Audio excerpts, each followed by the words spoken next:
తిమోతికి రాసినటువంటి మొదటి పత్రిక 6వ అధ్యాయంలో మనం చూసినట్లయితే, మొదటి నుంచి వచ్చిన మనం చూసినట్లయితే, ఆయన బోధ నిమిత్తమై తిమోతిని జాగ్రత్త పడుతున్నట్లుగా, అలాగే దేవుని విషయమై వాక్య విషయమై ఆయన హెచ్చరిక చేస్తున్నట్లుగా మనం చూస్తూ ఉన్నాం. అలాగే 3వ వచనం నుంచి కూడా మనం చూసినట్లయితే,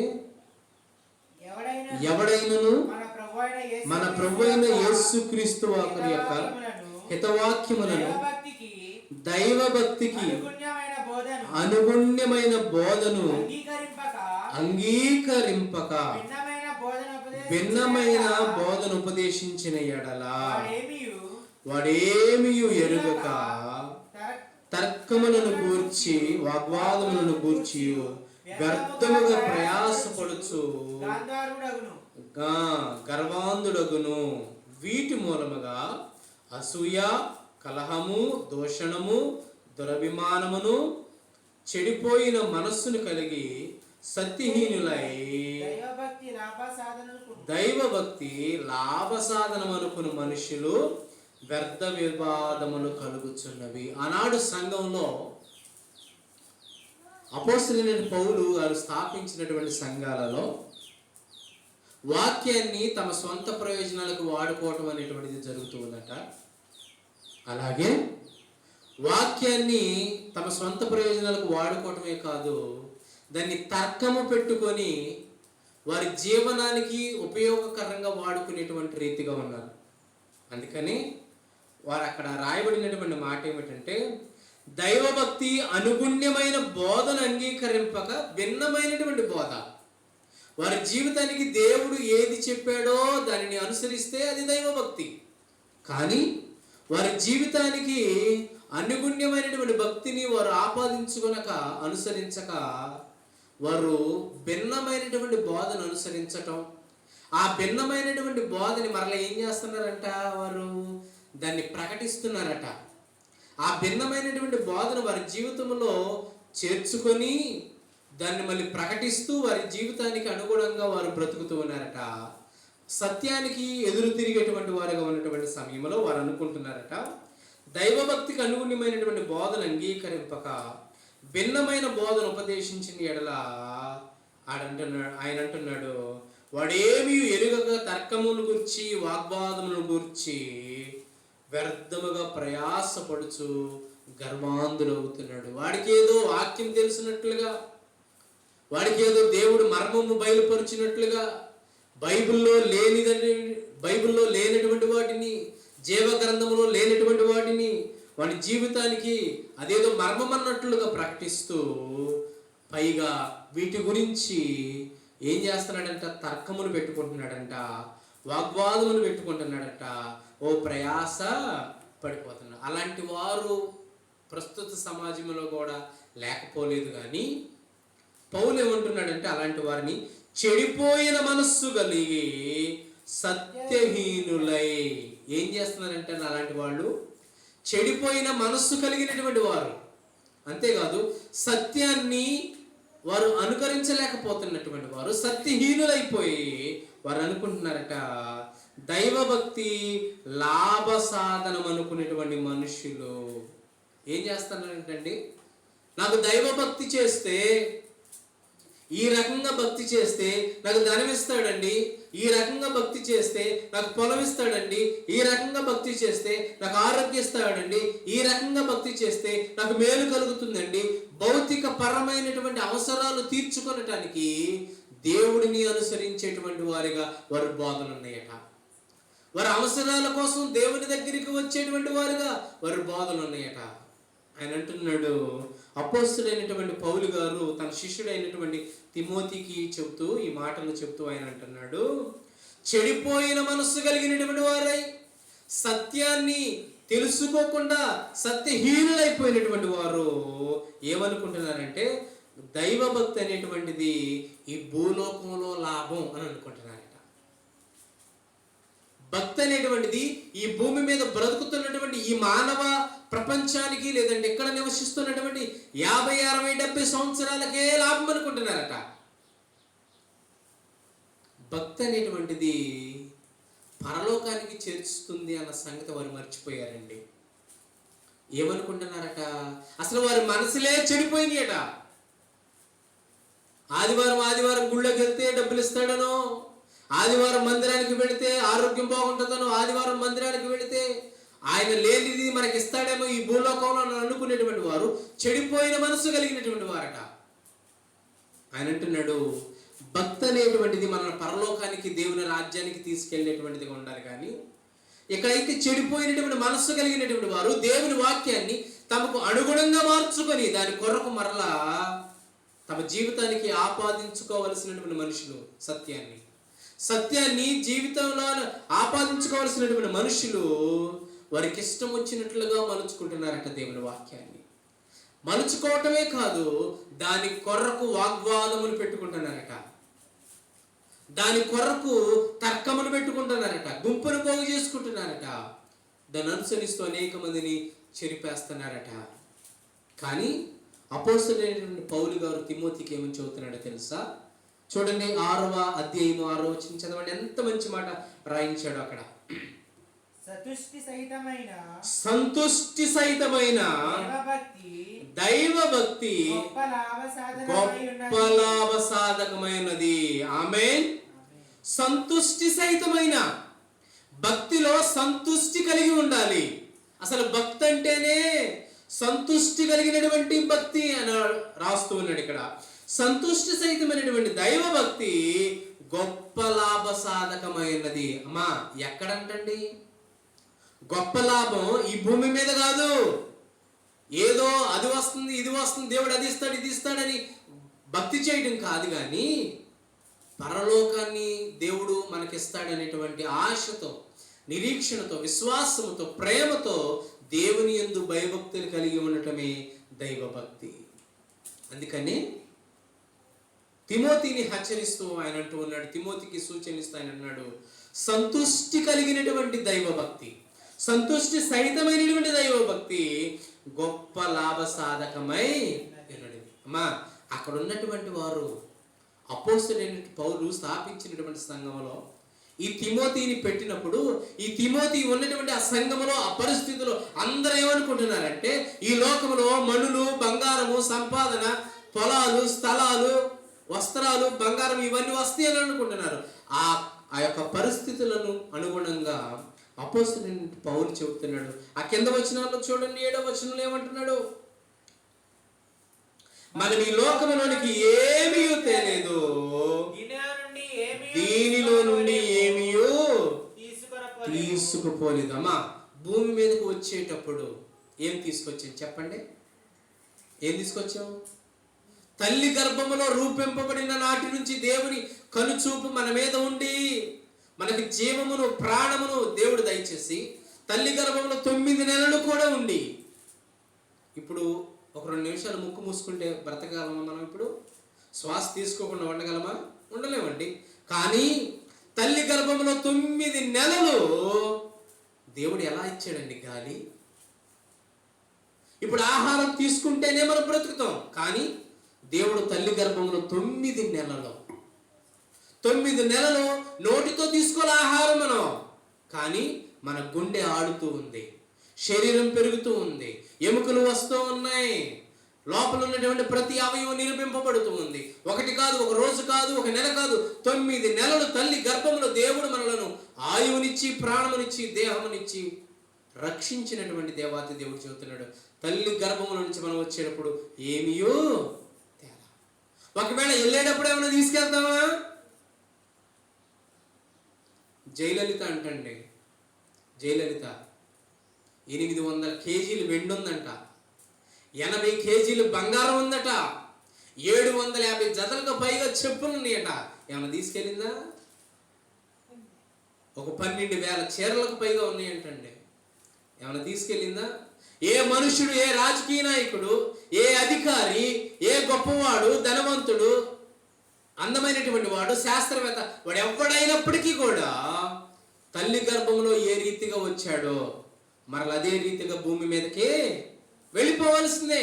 అక్కడ ఉన్నటువంటి సంఘం వారు, అక్కడ ఉన్నటువంటి వారు ఈ రీతిగా అనుకుంటున్నారంట, దేవుని యొక్క భక్తి చేస్తే మాకు లాభం కలుగుతుంది, భౌతికమైనటువంటి లాభం గురించి ఆలోచిస్తున్నారు. కానీ అపోస్తలుడైన పౌలు తిమోతికి చెబుతున్నట్టున్నాడు, సంతుష్టి సహితమైనటువంటి భక్తి లాభం,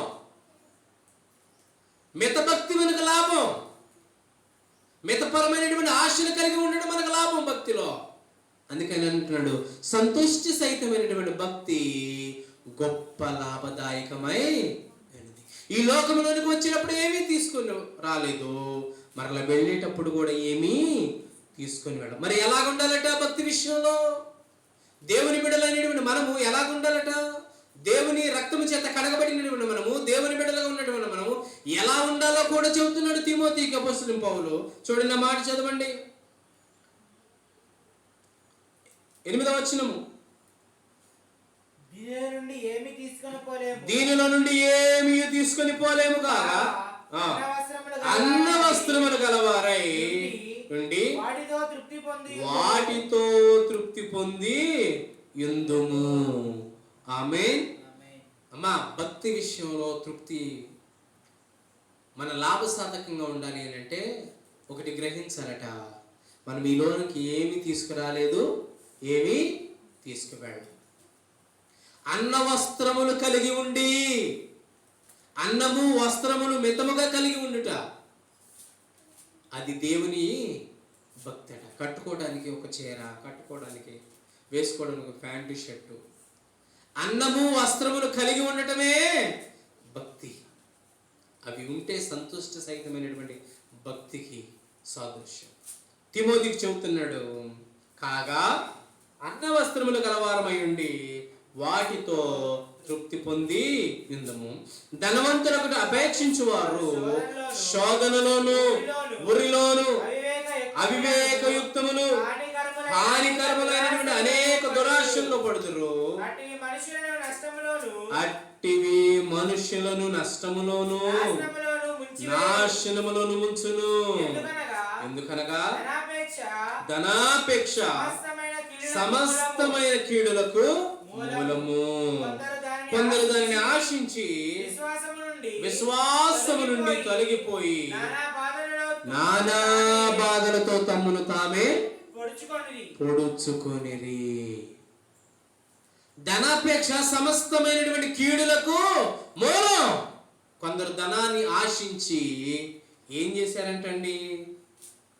ధనవంతులకు అపేక్షించేవారు శోధనలోను ఉరిలోను అవివేకయుక్తులుగా హానికరమైనటువంటి అనేక దురాశల్లో పడుతారట. మనందరికి బాగా ఎరిగినటువంటి సంగతులే. ఈరోజు మనిషి ధనం కోసం ఎంత ప్రయాసపడుతున్నాడో, రూపాయి కోసం ఎంత వెంపర్లాటో. ఉదయం లేచిన దగ్గర నుంచి రాత్రి పడుకునేంత వరకు కూడా దేవునిని పక్కన పెట్టేసినటువంటి మనుషులు ఎంతో మంది ఉన్నారు.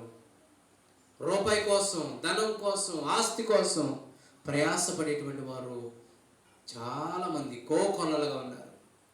సంతుష్టి సహితమైనటువంటి భక్తి చాలు, అది మనకు లాభసాయకం, పరలోకాన్ని చేర్చేటువంటిది. అలాంటిదైతే ఈరోజు మనుషులు ధనాన్ని ఆశించి ధనం వైపు ఏం చేస్తున్నారంటండి? పరుగులు ఎడుతున్నారట. అదేదో ప్రాణాలను కాపాడేటువంటిది రీతిగా, అక్కడికి వచ్చేటువంటిది లాగా వారు ప్రయాసపడుతున్నారట ధనం కొరకు.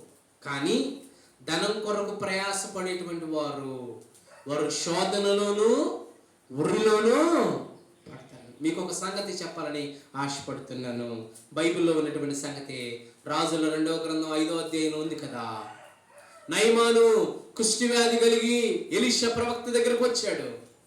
వచ్చినటువంటి ఈ నయమాను దేవుని సేవకుడైనటువంటి గెహాజీ చెప్పినట్లుగా, దేవుని సేవకుడు ఏమైతే చెప్పాడో ఆ రీతిగా చేయటను బట్టి అతను బాగుపడి అతను కొంత బంగారం, వెండి, వస్త్రాలను తీసుకుని వచ్చి ఎలీషాకి ఇవ్వబోతే ఏమంటున్నాడు ఆయన? ఏమంటున్నాడండి? నాకు వద్దు అన్నాడు.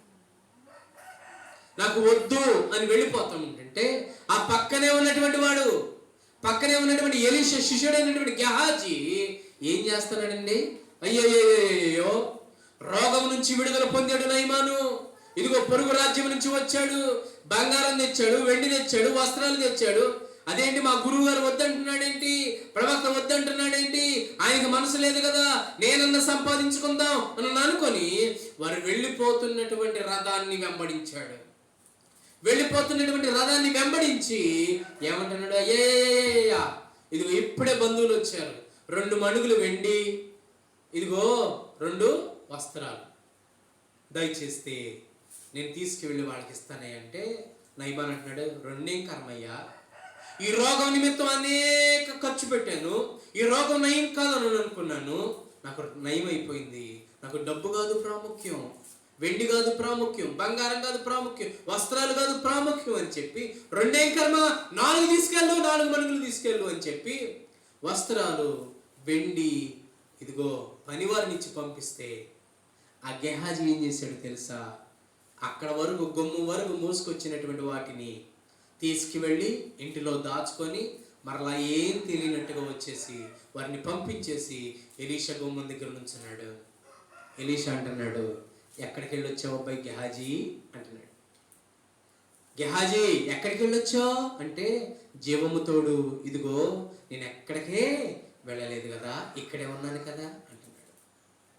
ఆ మాట చదవండి ఒకసారి, ఎంత బాగుందో. రాజుల 2వ గ్రంథము 5వ అధ్యాయము, రాజుల 2వ గ్రంథము 5వ అధ్యాయము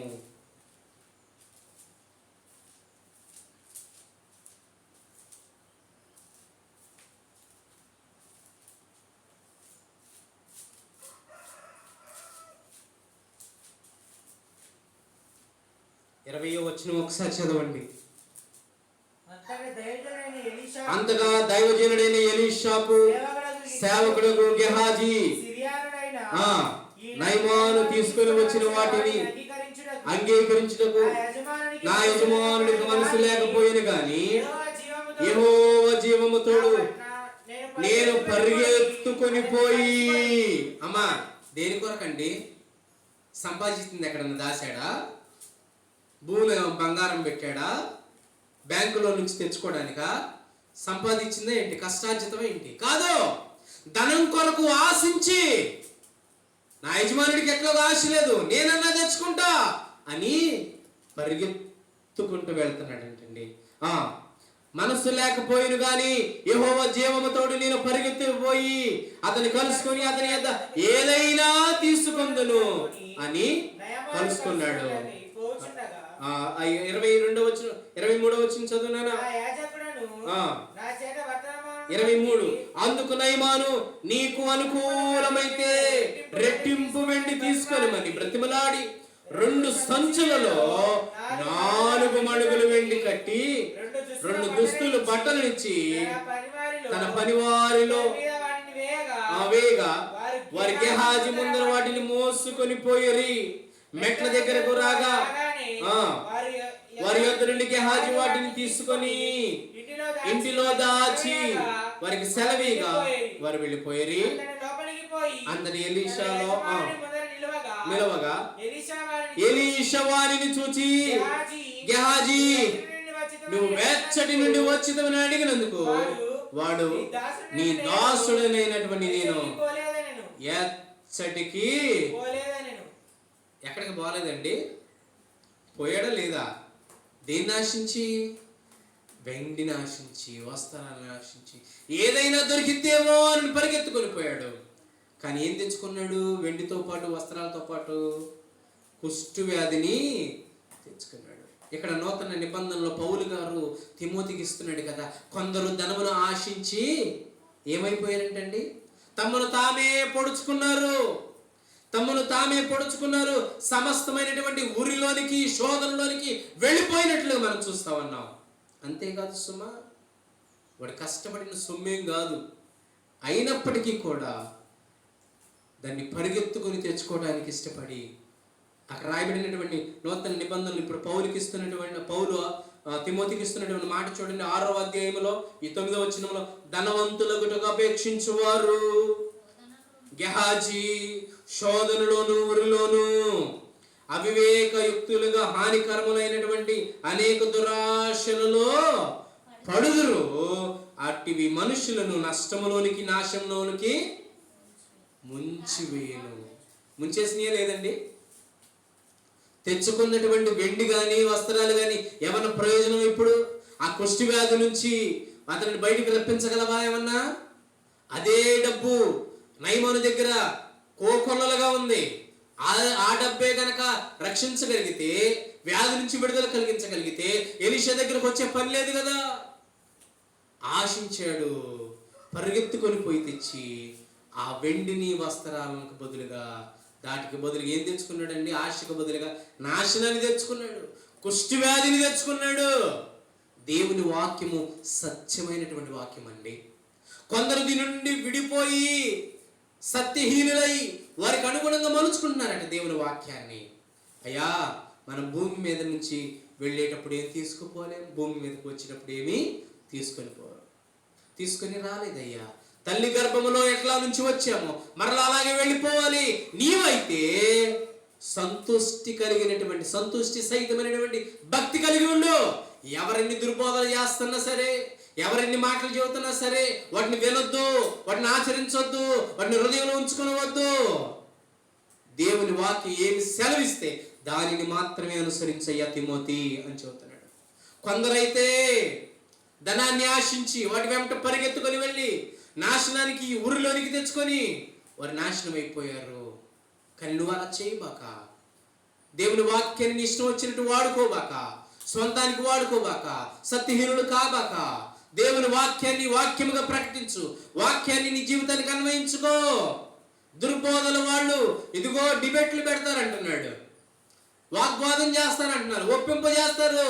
అలాంటి వాళ్ళు ఇదిగో గర్వంతులు అయిపోతారు. వాళ్ళతో పాటు నువ్వు వెళ్ళబాక, వాళ్ళ జోలికి వెళ్ళబాక. ఇదిగో అంతేకాదు, ఇంకేమంటున్నాడు? విశ్వాసమును తొలగిపోయి నానా బాధలతో తమ్మును తామే పొడుచుకున్నారట. మరొక ఎగ్జాంపుల్ చెప్పమంటారు మీకు బాగా అర్థం అవటానికి.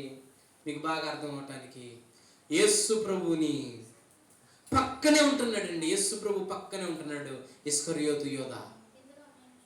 30 వెండి నాణ్యాలకి ఏం చేశాడు? యేసు ప్రభుని అమ్మేశాడు. లోక రక్షకుడిని 30 వెండి నాణ్యాలకి అమ్మేసేసాడు. అమ్మేసి ఏమైనా సంతోషంగా ఉన్నాడా? యేసు ప్రభుని కొరడాలతో కొడుతూ ఉంటే, యేసు ప్రభుని ఇదిగో అన్యాయపు పీఠం దగ్గర నుంచోబెడితే ఆ బాధను భరించలేక పశ్చాత్తాపడిపోయి ఏం చేశాడండి? వెళ్ళి చెట్టుకి ఊరేసుకున్నాడు. అలాగే చచ్చాడా? కింద పడి పొట్ట పగిలి పేగులు బయటకు వచ్చినాయంట. 30 వెండి నాణేలు సంపాదించింది దేనికి? తన కుటుంబాన్ని పోషించుకోవడానికా? తను బ్రతకటానికా? పొలాలు కొనటానికా? అంటున్నాడు. బాయ్ గెహాజీ, ఇదా సంపాదించుకునేటువంటిది? ఇది సంపాదించుకునేటువంటి సమయమా? ఈ చివరి గడియలలో దేవుని రాకడ విషయాలలో, దేవుని రాకడ జరుగుతుంది వస్తున్నాడు యేసు ప్రభు అని చివరి దినాల్లో ఉన్నటువంటి మనము, రాజ్యం మీదకి రాజ్యము, దేశం మీదకి దేశము, కరువు మీదకి కరువులు, రోగాలు విస్తృతంగా ఇదిగో మానవ ప్రపంచాన్ని పెళ్ళగించేస్తున్నటువంటి దినాల్లో ఎకరం సంపాదించుకుంటా, ఒకడు సమస్తమును సంపాదించుకొని తన ప్రాణమును పోగొట్టుకుంటే వాడికి ఏం ప్రయోజనం? 4 మడుగులు సంపాదించుకున్నాడు, 2 వస్త్రాలు సంపాదించుకున్నాడు. గెహాజీ ఏం కోల్పోయాడు? ఏం సంపాదించుకున్నాడు? ఏమి కోల్పోయాడు? ఇస్కరియోతు యోధ 30 వెండి నాణేలు సంపాదించాడు, కానీ ఆయనకి ఏమైనా తృప్తి ఉందంటారా? అందుకంటున్నాడు తృప్తి లేనటువంటి జీవితాలు అవి. అందుకంటున్నాడు అన్నపానములు, అన్న వస్త్రములు కలిగి ఉండి చాలంటున్నాడు. ఆ మాట చదవండి, అన్న వస్త్రములు అన్న మాట 9-8 వచ్చిన చివరి మాట. కాగా అన్న వస్త్రములు గలవారమయ్యుండి వాటితో తృప్తి పొంది ఉందుము. ఇస్కరియోతు యోధ యేసు ప్రభు పక్కనే తిరుగుతున్నాడు కదా. యేసు ప్రభు పక్కనే తిరిగేటువంటి వాడు, యేసు ప్రభు తినేటువంటి ఆహారాన్ని పెడుతూ ఉన్నాడు కదా, వస్త్రాలు ఉన్నాయి కదా, తిని తృప్తి పొందాల్సినటువంటి వాడు ధన వ్యామోహముతో ఏమైపోయాడండి? నశించిపోయాడు. అందుకని తిమోతి, నీవైతే అలా ఉండొద్దయ్యా. ఈ చివరి దినాలలో, చివరి గడియలలో నీవు అలా ఉండొద్దు. మరి ఎలా ఉండాలి అంటే చూడండి, ఆ 11వ వచనంలో చూడండి ఎలా ఉండాలో చెబుతున్నాడు. దైవజనుడా, నీవైతే వీటిని విసర్జించి నీతిని, భక్తిని, విశ్వాసమును, ప్రేమను, ఓర్పును, సాత్వికమును సంపాదించుకొనుటకు ప్రయాసపడు. రాత్రి పగలు ఓటీలు చేసి కాదు, ఒక 10,000 సంపాదించుకోవడానికి కాదు, బంగారం కాదు, వెండి కాదు, వస్త్రాలు కాదు. నీవు క్రైస్తవుడైనటువంటి నీవు, క్రైస్తవురాలైనటువంటి నీవు, నేను దేవునిలో సంపాదించుకోవాల్సింది, ప్రయాసపడవలసింది ఇవి సంపాదించుకోవాలట. వేటిని? నీవైతే వేటిని విసర్జించి బంగారాన్ని, వెండిని, ఈ లోకమును విసర్జించి, దేవుడు అంటున్నాడు కదా, ఈ లోకమునైనను లోకములో ఉన్న వాటినైనను ప్రేమింపకుడి. ఎవడైనను వాటిని ప్రేమిస్తే తండ్రి ప్రేమ వానిలో ఉండద్దు. లోక స్నేహం దేవునికి వైరం అంటున్నాడు. అందుకని వీటిని విసర్జించు. అంతకుముందు జరిగినటువంటి గెహాజీని ఒకసారి జ్ఞాపకం చేసుకో, ఇస్కరియోతు జ్ఞాపకం చేసుకో, ఇదిగో అననీయ సఫీరాని జ్ఞాపకం చేసుకో. అనేక మంది ఇదిగో రాజులు ఉన్నారు, పట్టణాన్ని చూసి ఇది నేనే కదా కట్టించింది అని అనుకున్నారు, గడ్డి మేసారు. దేవుడు అంటున్నాడు, ఈ వాక్యం ద్వారా మనతో మాట్లాడుతున్నాడు. పౌలు గారు అంటున్నారు తిమోతికి, వీటిని విడిచిపెట్టి ధనాశని విడిచిపెట్టు, లోకాశలు విడిచిపెట్టు, లోక స్నేహం విడిచిపెట్టు, దుర్బోధలు విడిచిపెట్టు. ఇదిగో వీటిని కొరకు ప్రయాసపడు. దేనిని? నీతిని కోసం ప్రయాసపడు. నీతిని, భక్తిని, విశ్వాసమును, ప్రేమను, ఓర్పును, సాత్వికను సంపాదించుకునేటకు ప్రయాసపడు. ఈరోజు మనిషి ప్రయాస అంతా కూడా ఈ లోకపరమైనటువంటిది. ఇల్లు కట్టడానికి ప్రయాస, సంపాదనకు ప్రయాస, కూడబెట్టుకోవడానికి ప్రయాస, పిల్లల కొరకు ప్రయాస, అనేక రకమైనటువంటి ప్రయాసలు మనకు తెలుసు. ప్రసంగి గ్రంథంలో ఉంది కదా, మనుషులు ప్రయాసపడుతురు కానీ ఏమవుతారట? అగ్నిపాలు అవుతారట. ధనవంతుడు ఏమైపోయాడండి? ధనవంతుడు నచ్చిన వస్త్రాన్ని కట్టుకుంటున్నాడు, తినాలనుకున్నది తింటున్నాడు, తాగాలనుకున్నది తాగుతున్నాడు. కానీ ఒకరోజు చనిపోయారు. లాజరు చనిపోయాడు, ధనవంతుడు చనిపోయాడు. కానీ ఎవడు నెమ్మది పొందుతున్నాడు? దేవుని కొరకు ఈ లోకంలో బ్రతికినటువంటి లాజరే, కుక్కల చేత తన కురుపులు నాకించుకున్నటువంటి లాజరే, భేద స్థితిలో ఉన్నటువంటి లాజరే, రోజుకు ఆహారాన్ని, రోజుకు రకరకాల వస్త్రాలను తిన్న ఆహారం, పానీయాలు, లగ్జరీ లైఫ్ అనుభవించినటువంటి ధనవంతుడు కాదు. అందుకని అంటున్నాడు సంతుష్టి సహితమైనటువంటి భక్తి గొప్ప లాభం. ఈరోజు నీకు నాకు ఏది లాభమో ఒకసారి జ్ఞాపకం చేసుకుందాం. దేవుని దృష్టిలో, దేవుని సన్నిధిలో ఉన్నటువంటి మనము ఈ లోకానుసారమైనటువంటి విషయాలు మనకు లాభమా, సంతుష్టి సహితమైనటువంటి దేవుని భక్తి లాభమా అని అంటున్నాడు. నీతి కొరకు ప్రయాసపడేబ్బా, భక్తి కోసం ప్రయాసపడి నీ భక్తిని విడిచిపెట్టొద్దు, నీ నీతిని విడిచిపెట్టొద్దు, నీ విశ్వాసాన్ని విడిచిపెట్టొద్దు, నీ ప్రేమను విడిచిపెట్టొద్దు, ఓర్పును విడిచిపెట్టొద్దు, సాత్వికముని విడిచిపెట్టొద్దు. వీటి కోసం ప్రయాసపడు. అమ్మా పని చేయమనలా, ఇవి ఈజీగా దొరుకుతాయి అని కూడా అనలా. నీతి ఈజీగా దొరుకుతుందండి? విశ్వాసం ఈజీగా దొరుకుద్దా? ఓర్పు ఈజీగా వచ్చేస్తుందా? సాత్వికం ఈజీగా వచ్చేస్తుందా? కాదు. వీటి కోసం పని చేయమని చెప్పాలా, జీవించమల్లా ప్రయాసపడమంటున్నాడు. మిగిలినటువంటి జీవితాన్ని కొరకు ఒక దేవుని జనాంగమైనటువంటి మనము, దేవుని బిడ్డలుగా ఉన్నటువంటి మనము కలిగి ఉండవలసినటువంటి లక్షణాలు ఏమిటో తెలుసా? ఇదిగో నీతి కొరకు ప్రయాసపడాలి, భక్తిని, సంతుష్టి సహితమైనటువంటి భక్తులు నిలబడటానికి ప్రయాసపడాలి. అంతేకాదు విశ్వాసమును, ప్రేమను, ఓర్పును, సాత్వికమును సంపాదించుకున్నటకు ప్రయాసపడు అని పౌలు గారు ఇదిగో యవనస్తుడైనటువంటి తిమోతికి చెబుతున్నాడు. ఈరోజు దేవుడు కూడా మనకు చెప్పేటువంటి మాట ఏమిటో తెలుసా? మనం ప్రయాసపడవలసింది భౌతిక పరమైనటువంటి వాటికి కాదు. అదే మొదటి నాలుగో తిమోతికి రాసినటువంటి పత్రిక 4వ అధ్యాయం 5వ వచనం ఒకసారి చూడండి.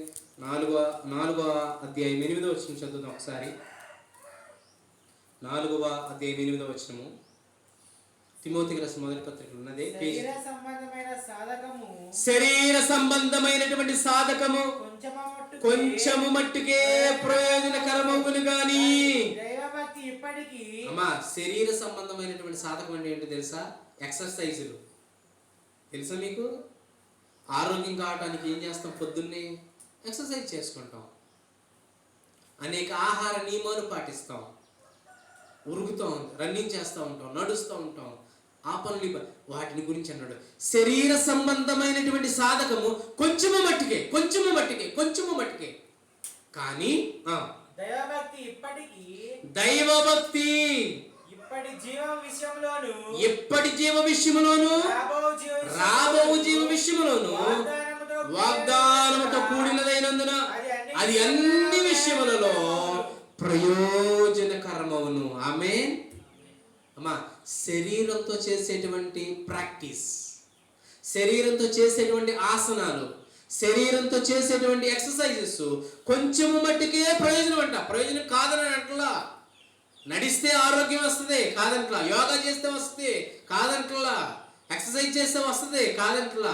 అది శరీరంతో చేసేటువంటి సాధకము, ప్రాక్టీస్ కొంచెము మట్టుకే. అది నీకు ఒకవేళ 1 సంవత్సరం బ్రతుకుతామేమో ఎక్స్ట్రా ఈ భూమి మీద, కానీ దైవభక్తి ఉంది చూశారు, దేవుని నమ్మేటువంటి భక్తి, అది ఈ లోకంలోను రాబో జీవ విషయంలోను అది ఎలా ఉంటుందంటే అది మనకు ప్రయోజనకరమైనటువంటి. అందుకే అంటున్నాడు, సంతుష్టి సహితమైనటువంటి భక్తి గొప్ప లాభసాధకం. ఇదిగో ప్రపంచం ఎలా ఉంది, మన చుట్టూ ప్రజలు ఎలా ఉన్నారు, నువ్వు అలా బ్రతకొద్దయ్యా తిమోతి. నీవైతే దైవజనమైతే, దేవుని బిడ్డలైతే ఇలాగ బ్రతకాలి. సత్యహీనులైనటువంటి వారు ఎంతో మంది ఉన్నారు, బోధన వారికి అనుగుణంగా మార్చుకునేటువంటి వారు ఎంతో మంది ఉన్నారు, వారి పరిస్థితులకు అనుగుణంగా మార్చుకునేటువంటి వారు ఉన్నారు, దాని కొరకు డిబేట్లు పెట్టేటువంటి వారు ఎంతో మంది ఉన్నారు, గర్వంతులైనటువంటి వారు ఎంతో మంది ఉన్నారు, వారి సొంత ప్రయోజనాల కొరకు వాక్యాన్ని వాడుకునేటువంటి వారు ఎంతో ఉన్నారు, వారి స్వప్రయోజనాలకు వాడుకునేటువంటి వారు ఎంతో మంది ఉన్నారు. కానీ నీవు అలా ఉండొద్దు. ఈ లోకంలో భక్తి చేస్తే ఏదో వస్తుందని తలంచుకోవద్దు, కానీ సంతుష్టి సహితమైనటువంటి భక్తి కలిగితే అన్నము వస్త్రములు కలిగి ఉండి భక్తి చెయ్యి. అంతేకాదు, ఈ లోకంలో నువ్వు ప్రయాసపడవలసింది ఏంటో తెలుసా? నీతి కొరకు ప్రయాసపడు, భక్తి కోసం ప్రయాసపడు, విశ్వాసం కోసం ప్రయాసపడు.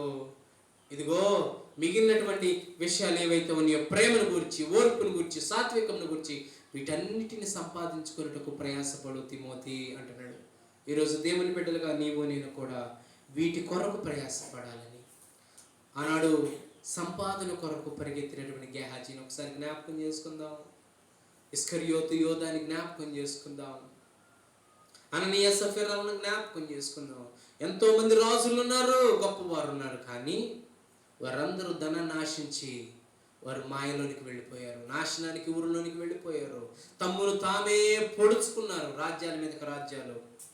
కానీ దేవుడు అంటున్నాడు, అన్నము వస్త్రములు కలిగి ఉండి చాలు, భక్తి చేయి. ఇదిగో ప్రయాసపడవలసింది నీతి కోసం, భక్తి కోసం, విశ్వాసత కోసం, ఓర్పు కోసం, సహనం కోసం, వివేకం కోసం. వీటి కొరకు ప్రయాసపడి ఇదిగో దైవభక్తి గొప్ప లాభసాధకంగా బ్రతుకు అని చెబుతూ తిమోతికి చెబుతున్నాడు. అలాంటి విషయాన్ని దేవుడు మనకు ఈరోజు జ్ఞాపకం చేసి మన ఆత్మీయ స్థితిలో బలపడలాగిన మనం కూడా ఆ రీతిగా వాటి కొరకు ప్రయాసపడాలని క్రైస్తవ్యంలో దేవుని వాక్యాన్ని మన హృదయంలో పెట్టుకొని ప్రతి దినం, ప్రతి క్షణం వాటి కొరకు ప్రయాసపడి దేవునికి ఆశీర్వాదం పొందుకోవాలని ప్రేమపూర్వక మనం చూస్తున్న మాటను ముగిస్తూ ఉన్నాను. కళ్ళు మూసుకొని చిన్న ప్రార్థన చేసుకుందాం. ఇప్పటి వరకు విన్నటువంటి వాక్కును బట్టి ఇదిగో కొందరైతే ధనాన్ని ఆశించి, కొందరైతే వెండిని ఆశించి, కొందరైతే వస్త్రాన్ని ఆశించి వారు శోధనలోనికి, ఊరిలోనికి తెచ్చుకున్నారు. ప్రయాసపడుతున్నారు కానీ అగ్ని పాలైపోతున్నారు, ప్రయాసపడుతున్నారు కానీ వెళ్ళిపోతున్నారు. మనకంటే గొప్ప వాళ్ళు సంపాదించి విడిచిపెట్టి వెళ్ళిపోయారు, ఏమి తీసుకువెళ్ళాం. వారు సంపాదించిన ఆస్తి ఇక్కడే ఉంది, భూములు ఇక్కడే ఉన్నాయి, వస్తువులు ఇక్కడే ఉన్నాయి, వాహనాలు ఇక్కడే ఉన్నాయి, చెట్టు పుట్ట సమస్తం కూడా ఇక్కడే ఉండిపోయింది. కానీ కొందరైతే ఈరోజు నీవు నేను సంపాదించుకోవాల్సింది ఏంటో తెలుసా? దేవుని బిడ్డగా నీవు నేను, దేవుని జనంగా నీవు నేను, దైవ జనాంగంగా నీవు నేను, ఇదిగో హెచ్చరికగా, సూచనగా చెబుతూ ఉన్నాడు. కొందరు ధనాన్ని ఆశించి కీడును తెచ్చుకున్నారయ్యా, కొందరు ఆశించి విశ్వాసం నుంచి తొలగిపోయారు ప్రభా. ఇదిగో అలాంటి స్థితి నాకు వద్దయ్యా అని దేవునికి ప్రార్థిద్దాం. ఇదిగో దైవ జనాంగమైనటువంటి నీవు నీతిని, భక్తిని, విశ్వాసమును, సాత్వికమును, ఓర్పును వీటి కొరకు ప్రయాసపడమని దేవుడు చెబుతూ ఉన్నాడు. ఆ రీతిగా కష్టపడి అన్నపానములు కలిగినటువంటి మనము సంతృప్తి కలిగి ఉండాలి, సంతుష్టి సహితమైనటువంటి భక్తి ఉండాలని దేవుడు చెబుతున్నాడు. శరీర సాధకమైతే అది కొంచెం మట్టుకే ప్రయోజనం, కానీ ఇప్పుడు చేసేటువంటి భక్తి ఈ లోకమందు రాబో జీవమునందు మనకు సంతుష్టి సహితమైనటువంటి భక్తిగా ఉండాలని ఆశపడుతున్నాడు దేవుడు. ప్రార్థన చేసుకుందాం. మహాపరిశుద్ధుడా, ప్రేమ నమ్మకం కలిగిన తండ్రి, నీకు వందనాలు. ఇప్పుడు మనకు విన్నటువంటి వాక్యాన్ని నీరుగట్టి ఫలించండి, మా హృదయాల్లో ముద్రింపబడింది ప్రభువా. ఇదిగో కొందరైతే దుర్బోధకులు బయలుదేరారు ప్రభువా. వారి వాక్యాన్ని వారికి అనుగుణంగా, వారి కుటుంబానికి అనుగుణంగా, వారి జీవితానికి అనుగుణంగా, వారి సంఘానికి అనుగుణంగా, వారి బతుకు జీవితానికి ప్రభు అనుగుణంగా కొనసాగిస్తున్నారు. అది తప్పు అని తెలిసి కూడా వాటి కొరకు వాదులాడుతున్నారు ప్రభా. గర్వాంధులైపోతున్నారయ్యా. అయ్యా, అలాంటి స్థితిని మాకు లేకుండా చేసుకుని స్తోత్రాలు ప్రభా. అయ్యా, మేము అన్న వస్త్రములు కలిగి సంతుష్టి సహితమైన భక్తి కలిగి ఉండటానికి సహాయం దయచేయండి అయ్యా. కొందరైతే ధనమును ఆశించి ఇదిగో గెహాజీ లాంటి వారు ప్రభా, కష్టపడనటువంటి దాని కొరకు పరుగులెత్తేటువంటి వారు ఉన్నారు ప్రభా. మాకు కష్టపడుతున్నటువంటి ప్రతిఫలాన్ని మాకు ఇస్తున్నదని స్తోత్రాలయ్యా. ఇదిగో కష్టాజితను మాకు ఇచ్చినది స్తోత్రం, దాన్ని అనుభవించడానికి ఇచ్చిన స్తోత్రం ప్రభువా. కొందరైతే ప్రభువా ధనాన్ని ఆశించి లోకం వైపు ఏదేదో ఆశించి వెళ్ళిపోతున్నారయ్యా. ధనం వైపు, వస్త్రాల వైపు, వెండి వైపు, బంగారం వైపు, ఇగో లోకమైనటువంటి అవసరాల కొరకు లోకస్తుల వల్ల ప్రభు పరుగులెడుతున్నటువంటి. కానీ మేమైతే నీ భక్తి విషయంలో, విశ్వాస విషయంలో, ప్రేమ విషయంలో, ఓర్పు విషయంలో ఇదిగో ప్రభువా మేము సంపాదించుకోవడానికి ప్రయాసపడటానికి మార్గంలో మీరు మాకు దారి చూపి నడిపించండి. ఇక్కడ కూడినటువంటి బిడ్డలు మీరు దీవించి ఆశీర్వదించండి. ఈ వర్తమాన్ని వినుచున్నటువంటి ప్రతి కుటుంబాన్ని, ప్రతి బిడ్డను మీరు దీవించి ఆశీర్వదించండి ప్రభువా. మా కుటుంబాలు, సంఘాలు, గ్రామాలు ప్రభు అనేకంగా ఈ వాక్యాన్ని విని సంతృప్తి చెందడానికి సహాయం దయచేయండి. ఇదిగో ప్రభువా విత్తన వాక్యాన్ని నీరు కట్టి ఫలించి 30 60 100 ఫలించేటువంటి భాగ్యాన్ని దయచేయమని యేసుక్రీస్తు నామమున పేరిట వేడుకొనుచున్నాము తండ్రి, ఆమేన్. ఒక పల్లవి, ఒక చరణం పాడుకొని కానుకలు సమర్పించుకుందాం.